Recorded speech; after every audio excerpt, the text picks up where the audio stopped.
Driving చేసేటప్పుడు helmets పెట్టుకోండి. దయచేసి ప్రతి ఒక్కరు హెల్మెట్ పెట్టుకోండి. మీరు మేజర్స్ అయ్యారు కాబట్టి మీరు అందరూ కంపల్సరిగా లైసెన్స్ చేయించుకోండి. దాని తర్వాత వెహికల్కి కంపల్సరిగా ఇన్సూరెన్స్ ఉండాలి. మీరు ఇన్సూరెన్స్ లేకపోతే ఏమవుతుందని చెప్తాను. ఫ్యాక్టరీ కానీ నాన్ ఫ్యాక్టరీ కానీ అంటే మనిషి పడిపోయినప్పుడు దెబ్బలు తగిలినా లేదు మనిషి చనిపోయినా, మనం పుట్టినప్పుడు మనిషి చనిపోయినా లేదు దెబ్బలు తగిలినా ఆ వ్యక్తిలో మేము కేసు పెడతాం. మా దగ్గరికి వస్తాడు, పోలీస్ దగ్గరికి వస్తాడు, కేసు పెడతాం. పలానా వ్యక్తి పలానా గడిలో నాకు గుర్తాడండి, నాకు ఆల్రెడీ మనం దాని మీద రిజిస్టర్ చేస్తాం, కేసు రిజిస్టర్ చేస్తాం. చేసిన తర్వాత మీకు ఇన్సూరెన్స్ ఉందనుకోండి, ఆ ఇన్సూరెన్స్ కంపెనీ 5 లక్షలు 6 లక్షలు కాల్ ఎగిరిందంటే ఆ వ్యక్తి వయసును బట్టి కోర్టు వారేమో జడ్జిమెంట్ ఇస్తారు.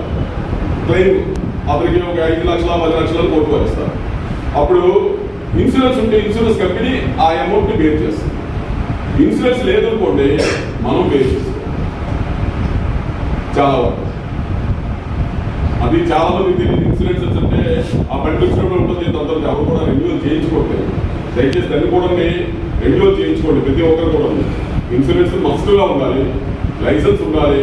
మీరు బండి డ్రైవింగ్ చేసేటప్పుడు హెల్మెట్ పెట్టుకోండి. ఎక్కువ శాతం రోడ్ యాక్సిడెంట్స్ లో మనిషి ప్రాణాలు పోయేది హెల్మెట్ లేకపోవడం వల్లే జరుగుతుంది. మనకి ఫ్యాక్ట్ చెయ్యిపోయినా కలుస్తుంది, కాలు ఇరిగిపోయినా కలుస్తుంది. బట్ ఇక్కడ తలకి తగిలితే హెడ్ ఇంజరీ అవ్వడం వల్ల అయితే మనం కోమలకు వెళ్తాం. అది ఎన్ని రోజులు ఉంటామో కూడా తెలియదు. బ్లడ్ క్లాట్ అయిపోతే మనం పూర్వ స్థితిలో ఉండగలం కూడా అనుకోలేము, కష్టం.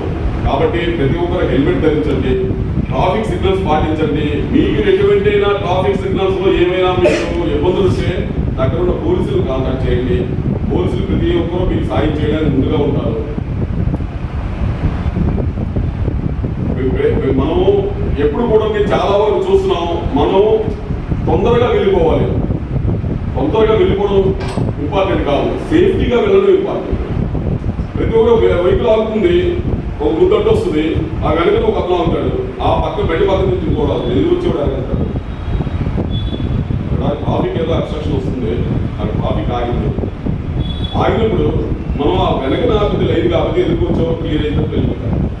మనం ఈ పక్క నుంచి వేయించవచ్చు, ఆ పక్కన ఆపితే ఎదురు వచ్చేవాళ్ళు వెళ్ళాలి కదా, అది ఎలా వెళ్తారు? తెరవలేట్ అవుతుంది, మీరు వేగం వెళ్ళడం అని సింపుల్గా లేదు. కాబట్టి మనం ట్రాఫిక్ రూల్స్ ని ఖచ్చితంగా పాటించాలి. మనం ఇంటికి వేగంగా వెళ్ళడం కాకుండా సేఫ్టీగా వెళ్ళడం ఇంపార్టెంట్ మనకి. దాని తర్వాత మనం వెహికల్ పట్టుకున్నాము అంటే కంపల్సరీగా రూల్స్ అనేవి పాటించాలి. ట్రాఫిక్ రూల్స్ అనేవి పాటించకపోతే